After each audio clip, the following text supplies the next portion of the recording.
everybody. Here we are, starting another week. We're, almost to the middle of February now. And what's Friday? Valentine's Day. Are you ready? Look behind us. We're all decorated here. We are. We should have Tommy in studio with us because this is her all-time favorite holiday. She loves this holiday. So I want to talk about Valentine's Day for a minute because a friend, a Facebook friend, got me to thinking about this with his post the other day. He says he thinks that Valentine's Day is a big waste unless it is better used, because he says, why should a guy spend all this time getting a present for his sweetheart? Not just for guys. No, listen to me. Okay. I'm not to that point yet. Okay. So first, he says, I don't want to get my wife a box of candy that's going to be gone in a week. I don't want to get her flowers that's going to be dead in a week. If I'm going to get her something, why shouldn't I get her a nice gift? And then why shouldn't I get something back? Now, he claims that his wife gives him something, and he feels that he's the only guy that gets reciprocation there. So we want to know, how many guys out there get a gift from the girl? How many guys get a present?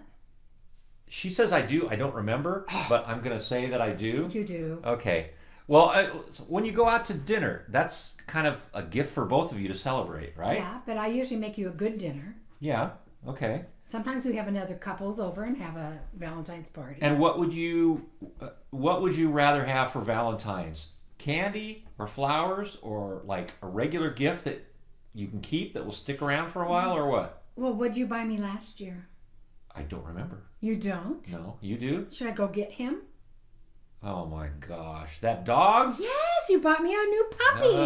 Okay. Well, that was it was about a year ago that we got that I got little him for rascal. Valentine's Day. So, okay, so Toby was my Valentine's gift to her last year, but that was really her idea because she wanted that dog. But anyway. But I told you to buy it for me, so he bought it for me. All right, enough on Valentine's Day. But if you've got some thoughts on that, leave us a comment. Do you guys both exchange gifts back and forth? What kind of gift is good? What is appropriate? What is not appropriate? Or do you go out to eat with everybody else on Valentine's Day? I think that's kind of... No. I don't like to do that because everybody goes out on Valentine's, and then it's all crowded. If you go out, it's supposed to be a romantic evening with a couple, candlelight dinner. But everybody's out doing that. I don't like that. Okay, then stay home with TV dinner or go to McDonald's, I guess. That's why I always make you this big, wonderful dinner. And I appreciate it, yes. And then we go out like 3 days later when nobody else is out. Oh, okay. All right, so what happened over the weekend? We had the big groundbreaking ceremony for Liberty High School, and everybody's been asking where that is. Well, it's a big open field, kind of out in the middle of nowhere, you might say. It's if you beautiful. go out east on Scott Road to Leon and turn left, it's at Leon and Wickard, and that big open field is going to turn into a $160 million state-of-the-art high school that will open in August of 2021. It's going to be gorgeous. Yeah, it's got, we've seen all the designs, and actually, if you go on our website, you can see the story that I did that shows, they've got a little video there that shows about it, how it's kind of a college concept type thing with career path centers, and it's really going to be something. And it was a little bit of a downer only because the rain came down and we were all huddled under a tent out there, and they had to do the little shovel in the dirt thing, which was kind of more shovel in the mud right at the edge of the tent. But there were a lot of people out there celebrating, and we know that there's still a lot of questions and concerns because, of course, Measure W was needed along with Measure T from 2012 to fund this school, and because it's through the Paris district and it's not called Menifee School District, there's a lot of confusion and people think we're paying all this money that all goes to Paris. So what we are going to do is we've invited into our studio Candace Rains, who's the deputy superintendent for the Paris Union High School District. She's going to come in here and be with me in here tomorrow night, Tuesday night, 7 o'clock, special Facebook Live broadcast.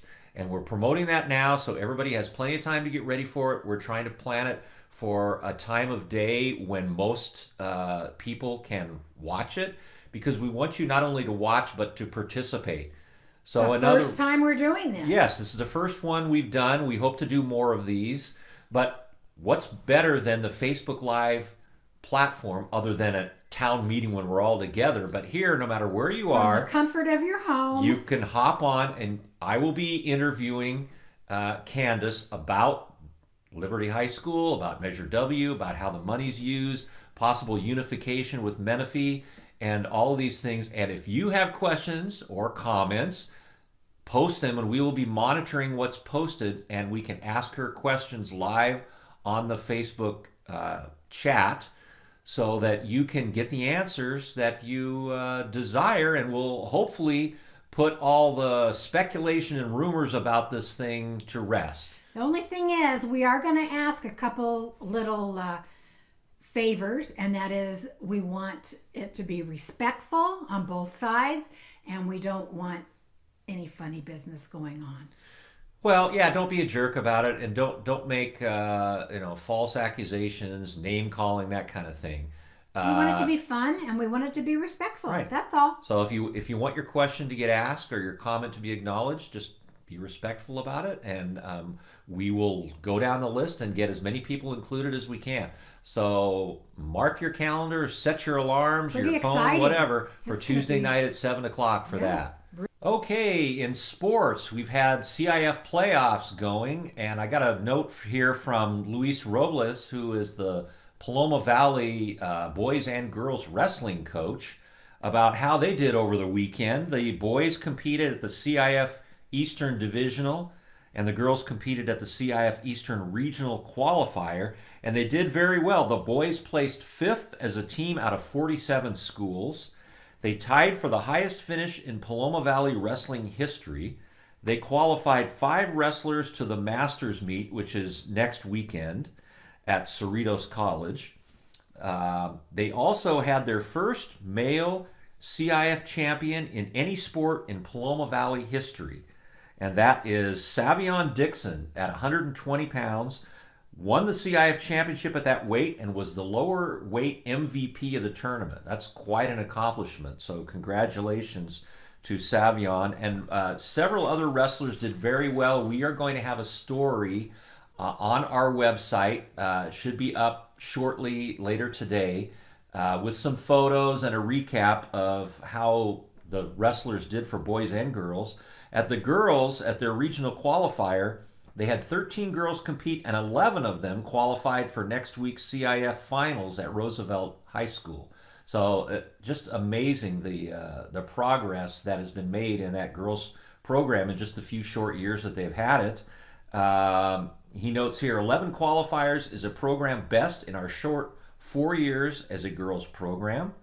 They also had the most qualifiers in the whole Eastern region. And so we will have a wrap up listing all the names of those who are advancing, and congratulations to the great things that are going on in the wrestling program. Congratulations to all the sports who competed in the winter sports season. We had several that made the playoffs. Unfortunately, they didn't last too long in the postseason. The wrestlers are kind of carrying the banner for the local schools. But we enjoyed following all of their accomplishments in the winter sports season. Now we're into spring sports, and look out the window and look at the weather report. It sure looks like spring, doesn't it?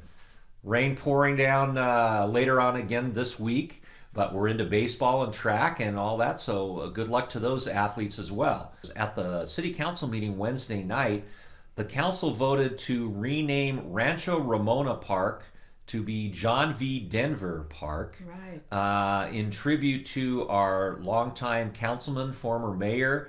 John Denver was just termed out and just left the city council. He was on the council the entire 10 years that the city's been incorporated. He lives over in that community, and there's a little park over there that was dedicated, I believe, as Rancho Ramona Park in 2010, and that will be renamed in his honor. So it's a nice tribute to a man who's done so much for our city. So that's it for today. So stay dry and we'll see you tomorrow.